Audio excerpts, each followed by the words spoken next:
Welcome back to Travoltine Presents Easy Riders. Hosted by Jeff Sweeney and Stuart Elmore. Covering The Informers. Enjoy the episode.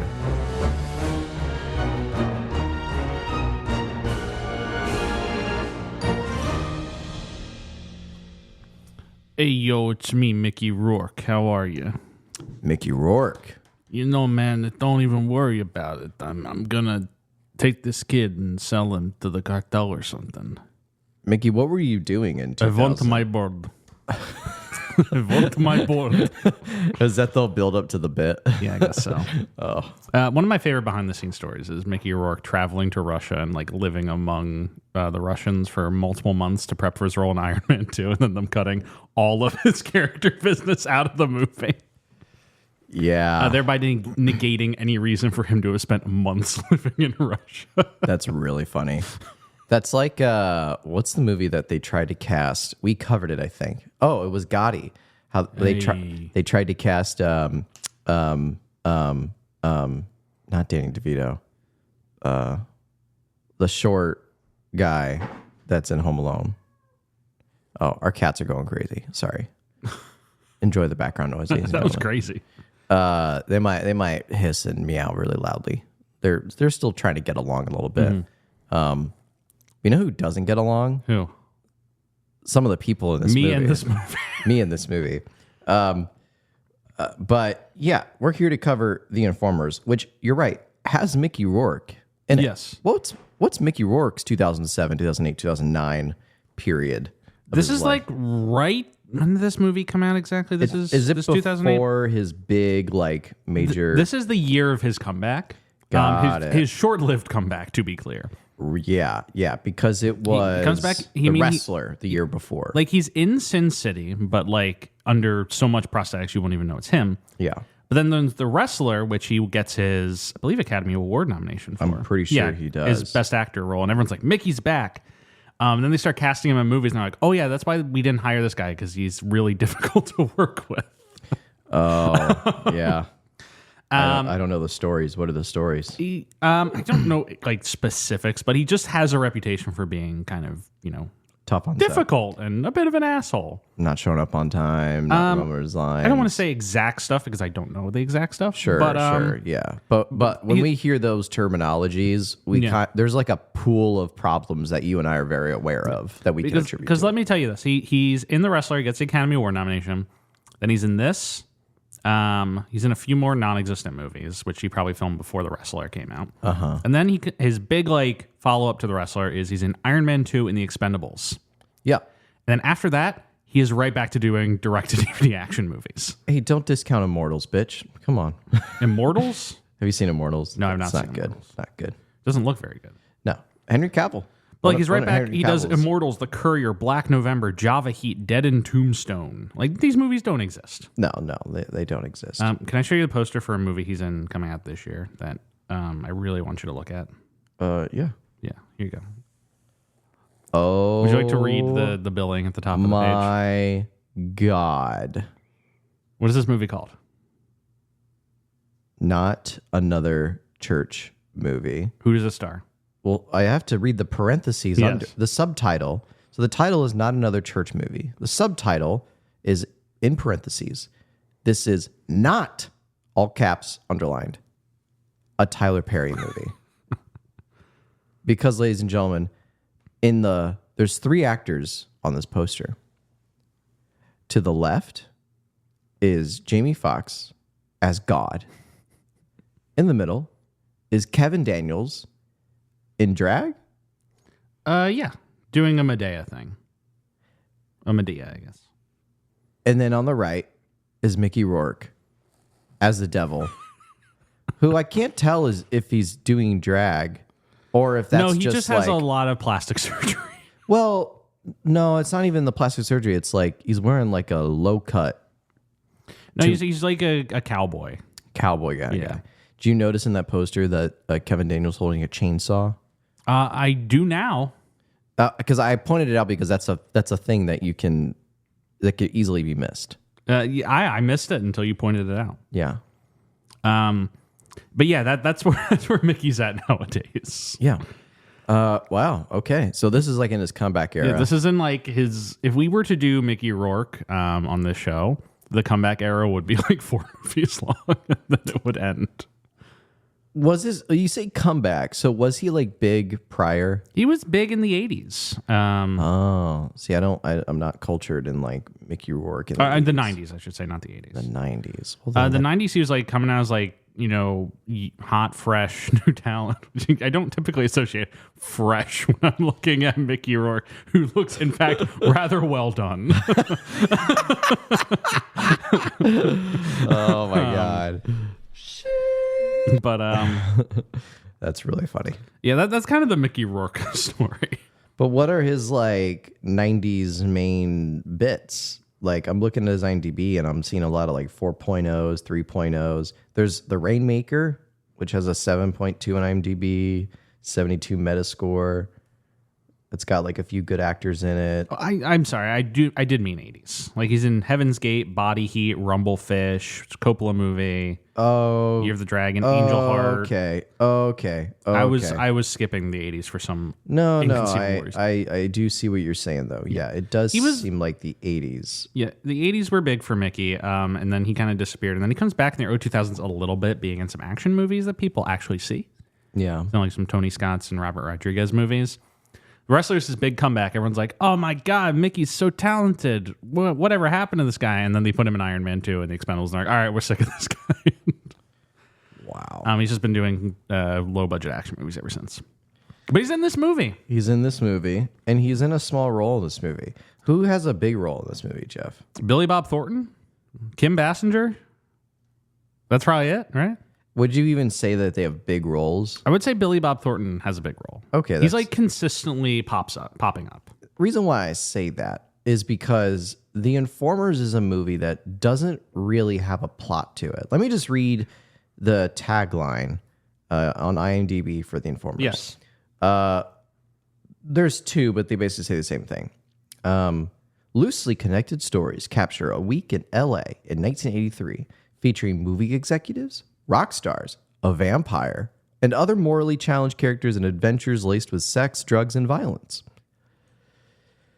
Yeah. And any description there, like, was there like a cohesive through line plot? Okay, so the thing about this movie is that it's based on a Bret Easton Ellis collection of short stories. That's cool. Called The Informers. Bret Easton Ellis, satirical writer. You would know him for writing American Psycho. Mm-hmm. Very accomplished author, controversial guy. Some people think that his work is sexist, whereas some think that his work is satirical of sexism. So he's like a big topic conversation. He's an interesting writer, so there's at least something there to like delve into. Yeah. And this is the screenplay. This is, I believe, the only screenplay he writes based on one of his own works. He takes this collection of short stories that he wrote in 1994 and clasps together into a screenplay. Okay. And then he is very unhappy with the final product of this movie. Is anybody... He basically said, like, during production, they kept cutting things out and out until the movie became incomprehensible and made no sense. Yeah. And so he didn't do any press for this movie aside from what he's contractually obligated to do, and has said that the exact quote from someone who seems extremely humble is, this movie doesn't work for a lot of reasons, but I don't think any of those reasons are my fault. Yeah. We all like to think that, right? We do like to think that, don't we? Yeah. But, yeah. However, I will say, supposedly this movie was originally 150 pages long, and they cut it down to 94. So there is a lot that gets cut out. Sure. Including, insanely, a whole plot line about vampires. So I'm just going to hop right into something with you here. Yeah. Who's the vampire in this movie? So there is one vampire in this movie. The kid that Mickey Rourke is going to sell to like some gang is the implication in the movie. That guy who shows up as a vampire. Mickey Rourke? No, like, you know how there's that guy who comes and like tries to buy the kid from Mickey Rourke? Yeah. That guy is a vampire. That, like, in the vampire plot line, like, the implication is they're kidnapping these kids to sell them to a vampire cult, which is going to suck their blood instead of them just being pedophiles, which is what the movie, as you watch it, you're like, okay, this is sex trafficking. In the original version, it's not sex trafficking, it's vampirism.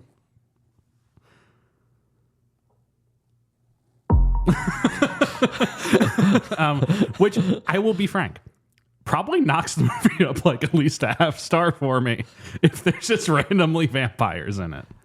Well, I was looking for the vampire, and He was there. You're talking about the scene where the guy comes in. He's talking to not Mickey Rourke, but the other guy. Mickey Rourke's like cousin or nephew or something. That scene. Yeah. That guy's a vampire. Yeah, that guy's a vampire.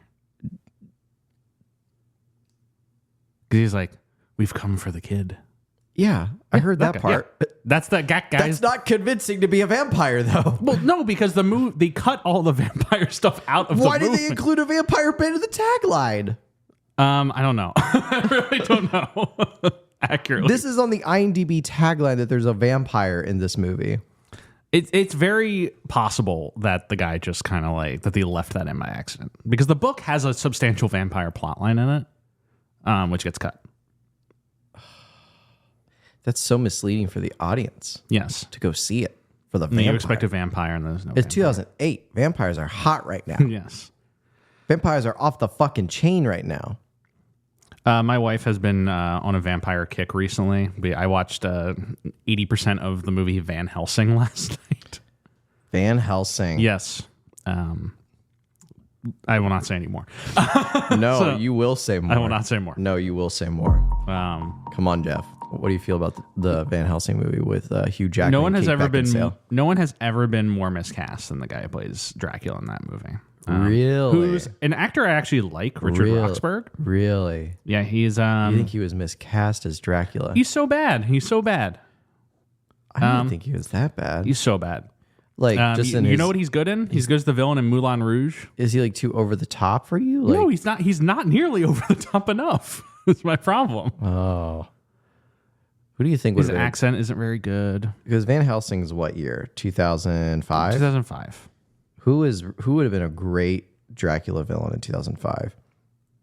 Half of Hollywood looked like vampires, so this wouldn't be that hard to like figure out, right? Yeah, it wouldn't be too hard. I mean, I really, I don't know if I can there are plenty of great Draculas. What's Charles Dance doing in 2005? Charles Dance would have been great. Because Charles Dance is Dracula, or no, I don't think he is Dracula. He's a vampire lord in Dracula Untold. He is. And he's the best part of that movie. I will never see that movie. Dracula Untold? Yes. You should. That is a movie that I will not watch, probably, ever. You should watch Dracula Untold. Why should I watch Dracula Untold? Not because it's a good movie. It's not a good movie, but you should just watch Dracula Untold. Okay. Jeff, I find that it's easier to convince you to watch bad movies than it is to watch good TV. Honestly, true. Because a bad movie is at least only 90 minutes. I am watching a TV show right now. What TV Band show? of Brothers. I'm going to throw up. What? It's a good show. It is a good show. I sit there saluting the TV. Salute the whole time? Yeah, the whole time. Are you going to watch The Pacific afterwards? Of course I am. And then I'm going to watch Masters of the Air. Masters of the Air. I still need to watch Masters of the Air. I wanted to... I'm not going to talk about the Dark Universe. I was about to just talk about the Dark Universe, but I'm not going to do that. That'd be a wild tangent for this episode to go to. Well, it is about vampires. But we're not... So not that wild. Okay, so the Informers. So the Dark Universe. So basically everything we've encompassed so far about the Informers, this seems like, you know, if you heard what we're saying, you're probably like, this movie sounds like it's probably incomprehensible. And the answer is yes, it is. It is very incomprehensible. There is no like main plot. It's just things happening. There's no like everything is business, but no business. Yes. Like there's stuff happening, but it's useless stuff happening. This is the structure of a movie that works significantly better as a book. Yeah. Because then you can get into the character's interiority. Yeah. Instead of this movie, which like it has Bret Easton Ellis is kind of influential in developing like this type of LA story in the 80s and the 90s. Yeah. A lot of like LA cultural, representation is kind of somewhat indebted to him. Yeah. I think of Grand Theft Auto 5 as like a great example of this. Okay. Have you ever played Grand Theft Auto 5? I've not played a single Grand Theft Auto movie.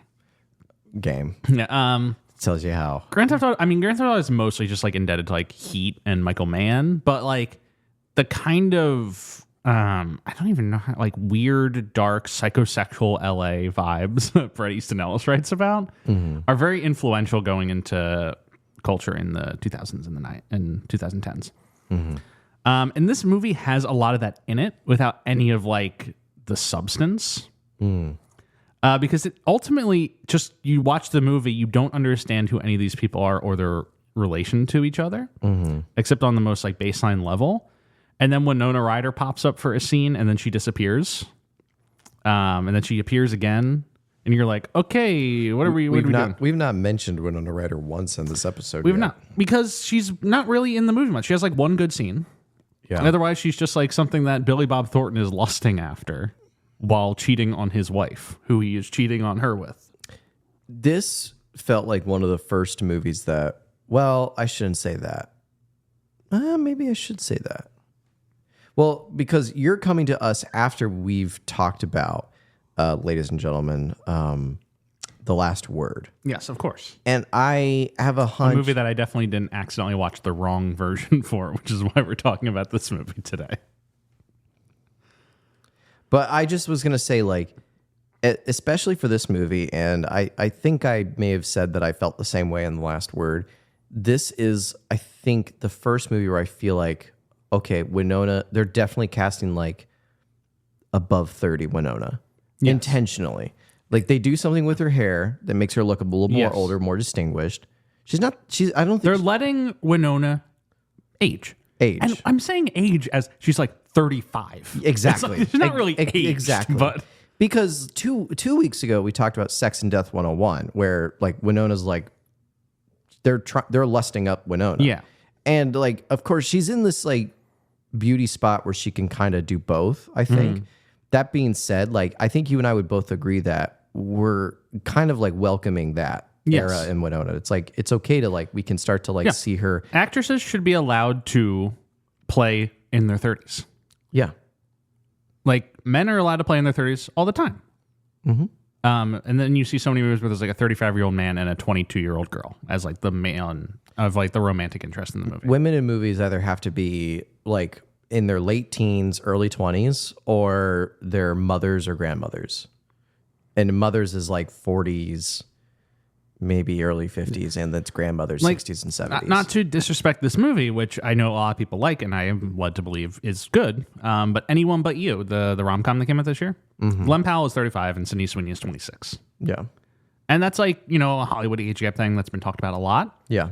But there is this kind of inherent thing about women, just keep them in their 20s and then eventually they can start playing respectable roles in like their 40s. Yeah.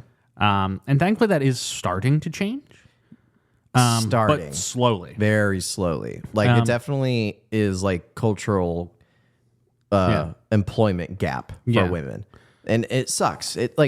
How horrible is that to think that, like, you know, as men, as like male actors, that there is never like an interrupted period in your career where you have to stop working, wait until you reach a certain age you can play a different role. Yeah. That doesn't happen for men. Like, you could still play the jockey 18-year-old at 30, like John Travolta proved. Yes. He's still doing that at like 80. Right. 60, He's still fucking doing like Speed Kills. Yeah. Oh my God.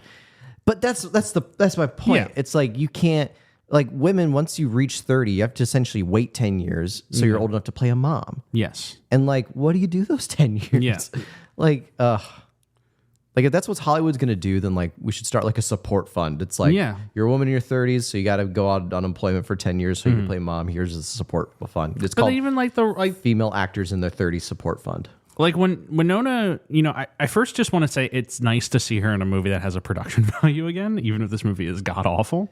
It does have because this movie, like, you look at the frame and you're like, they had some money.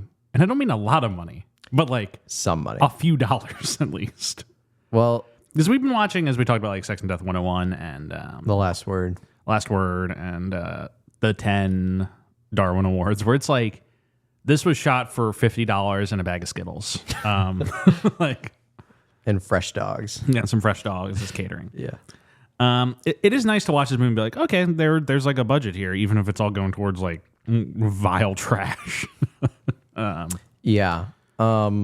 So to that point, I mean, like, I don't even know how we would even like talk about the plot events in this movie. Like, I'm not sure how we would even accomplish that. Basically, I think we would just have to do one of those things where we just take a character at a time. Okay. So, and or a plot line at the time. because there's like 4 or 5 plot segments. Yeah. I can do the Billy Bob Thornton one right now and knock out like 5 characters. Let's do it. Go. Because, like, okay. So Billy Bob Thornton is a executive for some unnamed movie studio. All he says is that he made a movie about a kid who became the president. Yes. It's like really light like, I know that they cut a lot from this, and Brady is also known as satirist, but like, this is like the laziest satire ever. Yeah. It's like, yeah, I made a movie about a kid who was president. Like, oh, I get it. He's like a fake. He's kind of fraud. Like, he doesn't really make he doesn't have any interesting ideas. I'm like, oh shit, I didn't get that. He made a movie about a kid who was the president. Oh my God. Why'd you talk like that? Like you watch the. Okay, he's like, he is estranged from his wife, and his kids. His wife, who is played by Kim Basinger. Her Basinger. name's Laura. And then his 2 kids, Graham, played by John Foster, and what the hell is his daughter's name? She's not really that important. I don't She's think. like not in the movie that much, obviously, because She's not really like a big role. yeah, he has a daughter as well. Billy Bob Thornton, definitely like asleep at the wheel on this movie. The thing about Billy Bob Thornton is that that's kind of his like Thing. Yeah. his thing is that he's very subdued. Yeah. You kind of have to know how to use that, or he's big. He's like subdued or big. Those are his 2 modes. Yeah. He's either doing sling blade like French fried potatoes, I reckon, or he's doing like his Fargo. This like, I'm Billy Bob Thornton. I'm gonna kill you real bad. That was good. Whoa. That was actually really good, Joe. Thanks. Oh my god. Oh my god. Oh my god. Someone just crashed their car because they weren't expecting that. And now fire and rescue workers are digging them out of the wreckage as my voice is playing. It's like the firefighter's just like, oh my god, will these guys shut up? As he's crowbarring the car door open. Empty car seat in the back. Yeah. But Depraved. so the Billy Bob Thornton is estranged from his family because he cheated on his wife with Winona Ryder, Who's playing playing an Cheryl, anchor woman. an anchor woman named Cheryl. Yeah. Yeah, weird segment of this movie where it cuts away and like Winona's like with Will Ferrell on the like in the studio room. It's really weird cutaway to Anchorman. Really I weird wasn't expecting cutaway. that. Yeah. Paul Rudd walks in. Yeah, Paul Rudd comes in. Brian Fantana. I don't know what's going on. At some point, she makes out with Steve Carell. Yes, So weird. Brick Tamland, to be correct. In this. Don't forget about Champ Kind.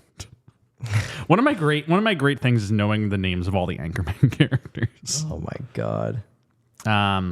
But he's estranged from his family because he was cheating on his wife with Winona. However, he's decided to call quits with Cheryl and try and rebuild his family.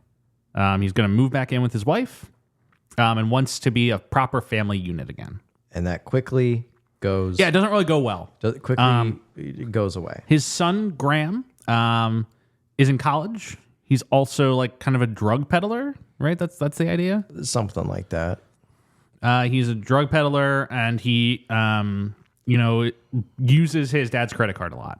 He stays in a lot of grandma's hotel rooms with his girlfriend, Christy, played by Amber Heard, in an early role. And Amber Heard spends over 50% of this movie nude. Yeah. Because I had the exact quote for why she agreed to that, besides, just general sexism in the industry, is she said, I took on full nudity for that film because the script was based on Bret Easton Ellis's book, and I wanted to represent the raw intensity, the important character aspects of what makes the story so dark and compelling and twisted. I took a big risk and took a gamble, and in this case, I lost. The movie turned out to be a big flop, which is just distressing. It's upsetting. It's upsetting. She's nude in a lot of the movie. There's quite a few like sex scenes in this movie, gratuitous sex scenes that just, but this movie screams like gratuity for no reason. Yes. That's whatever your thoughts are on Amber Heard as a person, like she should not have been subjected to spending the entire, and there are, movies where actors spend the whole movie and the movie is good and tasteful and respectful, or it's transgressive in an interesting way. Yeah. And it's trying to say something with that. Right. But it's not trying to say anything with that. Yeah. You could argue that they cut that stuff out with the edits. I don't know if I buy that. Yeah. It doesn't really matter. What matters is the movie that gets sent to the AMC. Yeah. And that movie you're watching and you're just like, yeah, this is just she's nude because they want people to go see the movie with Amber Heard's boobs in it. Yeah. That's like the goal here. Yeah. And like I don't know, I'm not much like I don't know like that much about like Amber Heard's career from like this point onward and all that stuff. I do know like she, at least prior and shortly after this movie, is consistently cast as like the sex appeal object in many of the movies.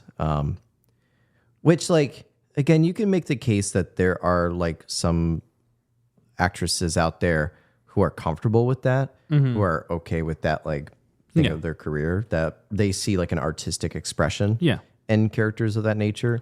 Sex is a part of movies. Yeah, absolutely. And, it is part of the draw of movies, not to get like pornographic about it, but like there are movies that operate on sex appeal. And like there's a tweet once that was like, what is a movie if not a place you go to see beautiful faces huge?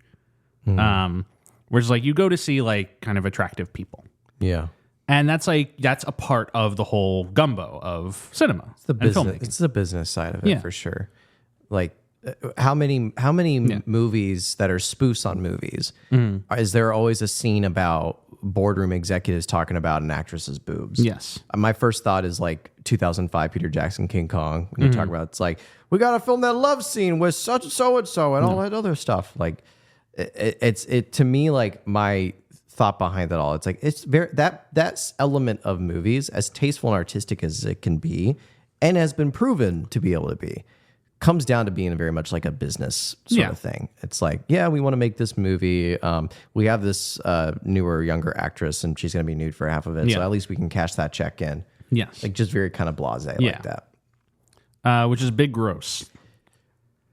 And this movie, not good, doesn't pay off. Yeah. But Graham is dating Amber Heard. Billy Bob Thornton takes his family out to tell them all that he is, going to reforge the family. Yeah. At the fancy restaurant they go to in LA. However, they filmed this movie in Uruguay because it looks older because LA is so modern now. It's movie set in the 80s. Yeah, it's like cheaper, and it would cheaper to film out there, and it looks like an 80s version of LA, which is grimy. Actually, specifically, they did not film any of the Billy Bob Thornton stuff in Uruguay because he refused to travel. Yeah, Billy Bob and Winona. Yes. They both were like, I'm not fucking going to Earth. Which is why all of their scenes are set inside. Yeah. Yeah. But he brings them out, and across the restaurant, he notices that Winona is also dining at the same place. Yep. He gets up to use the restroom after she does. He follows her into the bathroom. Kim Basinger clocks that he has done this and sees that he's up to his old ways. Mm-hmm. And she turns on him after, initially believing his overtures. Yeah. She is also hopped up on Valium for most of the movie. Yeah. She's taking drugs to relieve her stress and depression about this whole situation. And she's having an affair with her son's friend, Martin. Yes. Martin and Graham are kind of in like a polyamorous It's a throuple relationship with Amber Heard, Christie. And Graham's sort of segment of this movie is him not feeling okay with that. Yes. That's really what it is, right? Yeah. It's just him kind of being like, I don't know if I like this. Yeah. He's like, maybe not. Maybe we don't do Maybe a we throuple. don't do a throuple anymore. It's a great character arc for him. I think he should have won the Academy Award for it. My God. But that's really the extent of that storyline. That's all there is to it. Because then it sort of branches from there. Who's the father and son segment where the dad's just trying to get his son? Whoa. Let me finish up with Billy Bob here for a I second. thought you were done with Billy Bob. No, Excuse me. He links up with Winona. I finished with Graham. Thank you very much. Well, you didn't finish with Graham because that's the final scene of the movie when he sees Christy dying on the beach. That is Chris.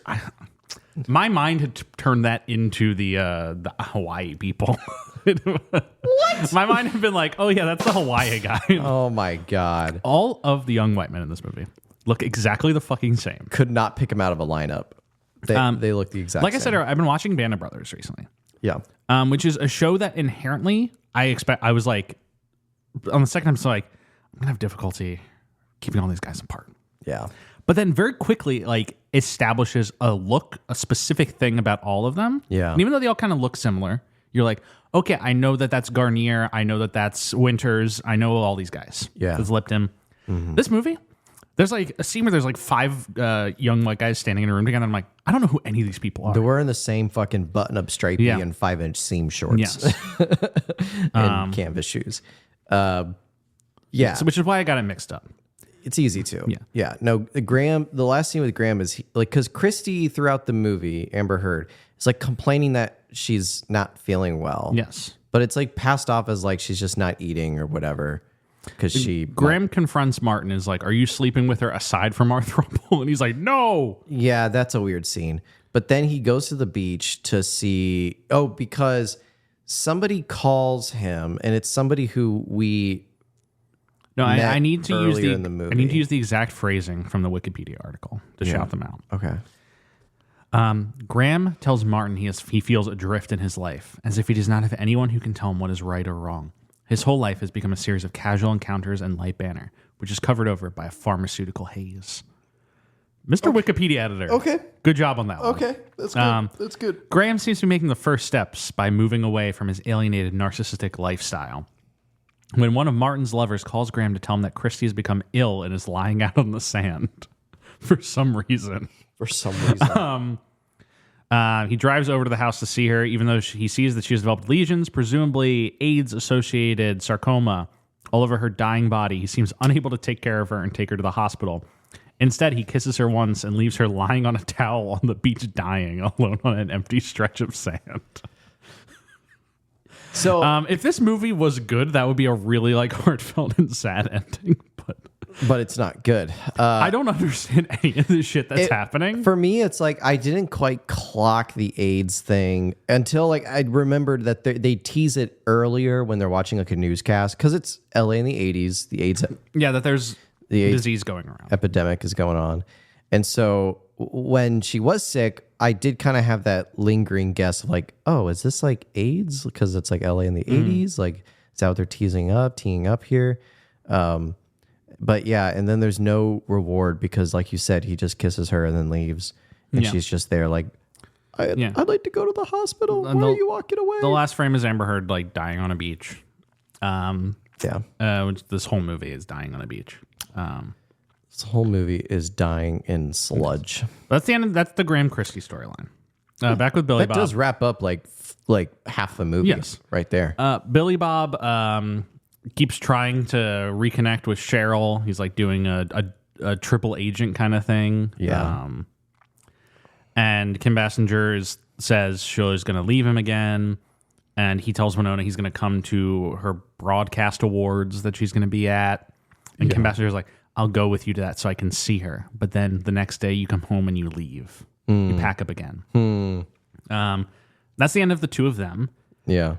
Winona, because I do want to talk specifically about her for obvious reasons, gets one scene to herself in this movie. She's frustrated by Billy Bob Thornton. She's driving. She reaches into her bag for her cigarettes. Oh, yes. Pulls out the pack. It's empty. So she goes to like a rinky-dink diner. Mm-hmm. Yes. Goes inside, goes to like the cigarette machine. Remember when those used to just be in diners? That's funny. Do you remember, like, I think they have them in gas station and mall bathrooms that you could get condoms from, like, those little, like, coin slot machines. They still have those? I have not seen them. Probably in, like, rink-a-dink gas stations. Yeah, if you go to, like, central Indiana. Yeah. I bet you central Indiana gas stations has condom slot machines. Yes. In the bathrooms. But she buys some cigarettes. She can't find a lighter. Suddenly, a guy walks over from a rock band, which is another storyline in this movie, about a rock band guy named Brian. who's just Is that the same guy? Is he in that group? I thought that was just like folks. I think that's him, right? I don't remember. It's hard to tell. Yeah. But regardless, he comes over, lights her cigarette, asks I her thought for an. he was a vampire, by the way. He does look like a vampire. Ask her for an autograph. She signs it, and then she orders a garden salad and a glass of water. And she plays this scene well, but there's nothing to it. Yeah, there's it's nothing. really hard to rank Winona, to like judge Winona's performance I in this think movie. you and I are just trying to. Yeah, no, we're trying to because she doesn't have anything to fucking do. Exactly. We're trying to because it's Winona Ryder, and a lot of things that she does is innately good. Yeah. But She is talented. she's very talented. But even you could put Tom Hanks in the scene or Meryl Streep. You can't spice up dry chicken. It's still dry. Oh. Oh my god. Sorry, firefighters. That's really the end of the Winona thing. There's a rock star who flies in. His whole thing is he flies in, has a bunch of sex, and just kind does of a lot of drugs. does a lot of drugs. Is kind of hard to work with. Yeah, and then he beats up a woman. Who we've Right? met before? Maybe. I don't remember her. Then there's the Hawaii thing. I think we just did that whole rockstar segment in under 30 seconds. I think we did too. Yeah. Yeah, there's really nothing else to his bit. He's just sad, depressed, drugged up, having a lot of sex, beating up younger people. Yes. He's having sex with underage teenagers. Oh yeah, that's the thing. Is like his agent's like, why you say booed all these young girls then, isn't it? He has like a comically British agent on the phone. Like 15-year-olds. Yeah. Like, Why you say booed all these young kids, isn't it? oh my God. Blimey, you shouldn't be doing that. That's illegal. Oh my god, turn the you got all these young girls, isn't it? Hey, Stuart. Yeah. This guy was on Epstein's flight log, this character. Yeah. He was. So we're in Hawaii. One of the like Graham's friends goes to Hawaii with his dad. Wait, that doesn't make any sense. The whole premise is that it's in LA in the 80s. I know, right? It's funny that there's like a whole section that's set in Hawaii. Are we sure that they're in Hawaii? Tim Price is pressured to go with his father, Les, on a trip to Hawaii. Okay. From the synopsis. Okay. So, yeah, one of Graham's friends goes with his dad, played by Chris Isaac, who is like a musician who's acted a few times. He's notable for being in Twin Peaks Fire Walk with Me as Chester Desmond. It's a great performance by him. Okay. Just keep. I see what you're doing. Keep talking. But yeah, so they go to Hawaii. His dad's like an old horn dog, and he starts chatting up two women at the bar who are from Chicago. And his son and Tim is like, Dad, you can't be cheating on. You can't like start hitting on all these women with me here. He's like, come with me, do it with me. Yeah. As Dad's like trying to get him in a four-way. The son is clearly like not. Yeah. He's like, Dad, come on. He walks away and he goes to the beach where he meets a girl that he likes. Yeah. And he brings her to dinner with his dad. They sit down. And then he lights a cigarette, and the girl's like, smoking's bad for you. And he's like, well, I'm going to smoke if I want to smoke. And she's like, are you gay? And his dad's like, what are you, gay, son? And then he leaves. Yeah. And that's basically the end of his story. Eventually his dad comes and finds him. He's like, sorry, I called you gay. And he's like, I don't care. I have nothing to say to you. Like that's it, right? It's the classic like teenager going on a vacation with a parent. But that is the ending of it. That is the ending of it. Because I thought it was going to end this way of like the dad slept with this kid's crush. Yeah. And I thought it was going to be like that kind of. No, it's just that they both no. like, you gay? And then he's like, no, I don't want to talk to you anymore. Yeah. And then we never see him again. Yeah. The final section, saving the best for last, is the vampire section. So there's this dude named Jack. He's a doorman at Christie's apartment building. We see this once or twice. And then he goes back to his house. And Mickey Rourke just shows up, who's playing his uncle, Peter. And he's like, hey, I'm going to stay here for a little bit at your house. And Jack's like, you can't stay here. And Peter's like, I think I will. So Mickey Rourke just posts up at his house with like his drugged up girlfriend. Yeah. So then we randomly cut to Mickey Rourke driving a van. And he's just driving, and he parks the van, and there's like a little kid on his skateboard going home from school. And Mickey Rourke just gets out of the van, grabs the kid, throws him in the back of the van. Hi, Stuart. And they bring the kid to the house. And Jack comes home and finds a kid tied up in his bathtub. And it's like, oh my God, Pete, what did you do? What is happening? And Pete's like, oh yeah, we kidnapped the child and we'll sell him to this gang. And immediately it's like sex traffickers. Yeah, and you're like sex traffickers. Yeah. Not really, but yeah. And then Pete's out one night and suddenly the gang guy shows up. Yeah. Jack opens the door and he's like, hello, I am here for the child. Yes. Can you invite me inside? Yes. So Jack's like, oh, I don't know nothing about no kid. And the vampire guy is just like, you did me bored. He does not talk like this, but I'm going to do it. Yeah, for fun. he does not talk like so this. He's dressed up like any fucking California douchebag kind of guy. He doesn't even have fangs. I never saw fangs. Wait, they clearly cut the vampire out of the movie. Brandon Routh was cast as a vampire. You're trying to make it a vampire. No, it is not a vampire in the movie. A vampire. No, he's not. Brandon Routh was cast as like the main vampire. Ralph. Yeah, Ruth, whatever the fuck it is. And they cut all his scenes. Good. But he's like, what do you mean you don't have the kid? And the guy's like, I don't know nothing about no kid. And the guy's like, you will pay for these. And then Pete comes home later and he's like, what's up? And Jack's like, a guy came looking for the kid. I told him no. And Pete's like, we got to get out of town now because the vampires are coming for me. Yeah.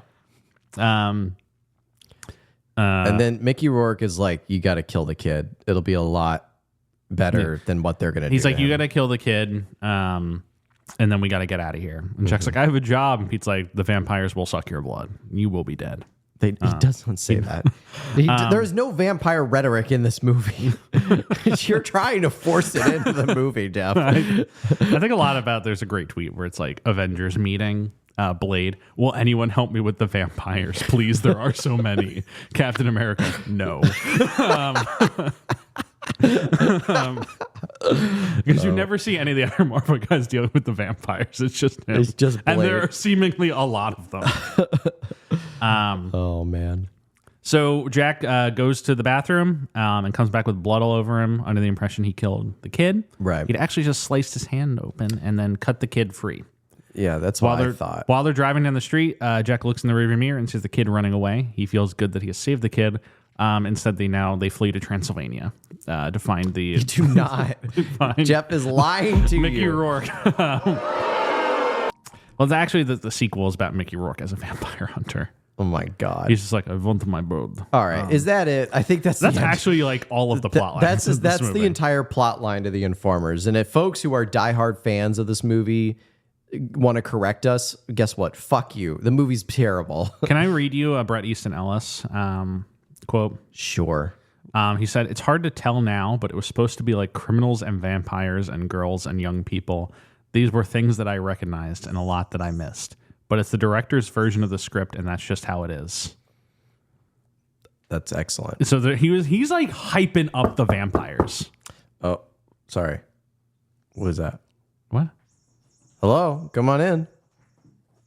Hello there. Oh my God, it's Dracula. Are you doing this shit now? Jeff, I come in for the episode on The Informers. Hey, Drac, how are you? I'm doing well, Jeff. Blah, sweetie. blah, blah. How are you boys doing? Dracula, first off, thank you so much for coming. It's broad daylight. Yes, the sun does not bother me all that much anymore. It's complicated, but you sound like the Swedish chef. Don't insult Dracula. That's so rude, Jeff. Yeah, so you're here to talk about Inform. Yeah, but here's the thing, Drac. You're not really in this movie. They kind of cut out all the vampire bits. Oh, yes. See, I was talking to Brent Easton. And you see, vampires, they sort of are kind of pedophiles. They sort of are pedophiles, yes. Which there's a lot of pedophiles in Los Angeles. And so he wanted to kind of... The accent is shifting as he continues Jeff, talking. don't interrupt Dracula, for fuck's sake. Well, I can see you guys are about to wrap up the episode here. Wait, So I'm just, Drac, I got a question for you. yeah, go ahead, Jeff. Were any vampires involved in the box office of this movie? Did they suck any of that money away? Listen, This movie was shot for an $18 million budget. Jeff. It made $382,000. Those were all my tickets. I went and saw this movie. You apparate into a bunch of bats, and each one of them bought a ticket. Yes. I wanted to see this movie so many times because you see, I didn't see vampires, and I thought to myself, well, maybe I just wasn't looking hard enough. So I saw this movie 200,000 times. And I could never find a vampire, so there are no vampires in this movie. But, gentlemen, it's been a great pleasure to meet you all. I'm going to go fly away. Wow. I can't believe Drac visited us again. That was crazy. It's the second time Dracula's come to this show. I know. I was not and expecting that he at all. sounded a little different this time. I don't know what you're talking about. That is so rude. You kept interrupting Maybe him. he had a cold. Making fun of his accent. Asshole. Look, God damn. the prince, the Lord of Darkness, can afford a few shots across the bow. Whatever.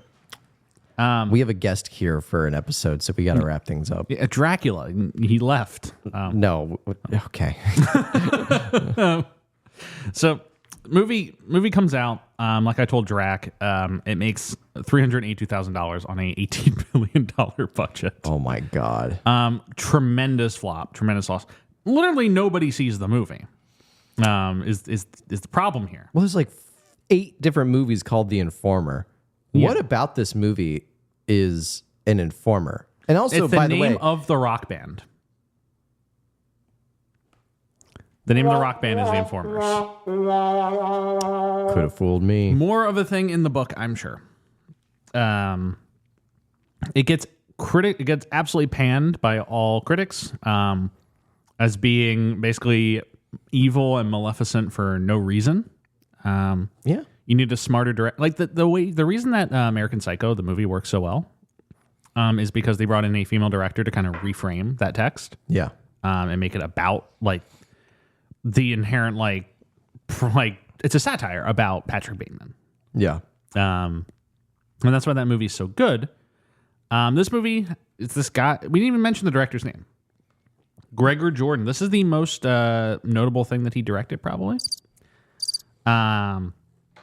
He did Ned Kelly, which was a movie that I know of. Ned's Declassified School Survival Guide? No, with Heath Ledger and Orlando Bloom. But this is basically the probably one of the more notable movies he's done. He's really done something super notable. Wow. That's crazy. Regards to Winona coming out of this, it's just like another one of those non-existent movies that she's in. Yeah. That pockets the scene. It's just her trying to constantly work. Just to reestablish a foothold. And I'm sure doing a movie like this, so LA centered, does like after some time in San Francisco, does start connecting her with people, and people are like, oh well, she's working again in the city. Yeah. So I'm sure there's something to that, because we are getting pretty close to her really like coming back in real movies. The next movie kind of exists, Private Life of Pippa Lee. Yeah. And then we're only 2 away from Star Trek.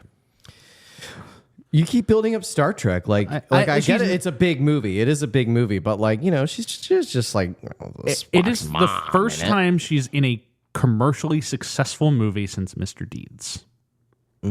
So pretty big for her. But just the I hear people that watch Star Trek and they're like, oh, Winona Ryder, I remember her for like 2 scenes. Yes. Like I said, it's not in it much, but it immediately is followed up by Black Swan Dilemma, Frankenweenie, like real movies. Sometimes all it takes is one. All it takes is you popping up in Star Trek and be like, oh yeah. And now she's playing a mom. Yes, now she's playing a mom. Yeah. But we're not going to talk about Star Trek next week. Next week we're talking about the private lives of Pippa Lee. Get ready. We're going to blow the private secret open. I was gonna say that was a good. I was waiting. Yeah. I was trying to think of like a private joke there, but that was the private good. life is going public. Yeah. But that's all we have on the Informers, unless you have anything else to say. Nope. Cool. All right. Well, thank you so much for listening to this episode. Make sure to tune in next week for Private Life of Pippa Lee. It's another Keanu, so we'll be joined by Cole Bradley again. Hell yeah. The stealth Keanu. Fuck yeah. Thank you so much for listening. Please remember to rate, review, and subscribe on whatever platform you're listening on. You know where we're at. Pop into the Reddit, r/Travolting, at TravoltingPod, Twitter or Instagram, TravoltingPodcast@gmail.com, at Jeff W. Sweeney on Twitter for me. Special thanks, as always, to Rebecca for the graphic design and Michael Van Bodegum Smith for the theme music that's now taking you out. Have a great week, folks.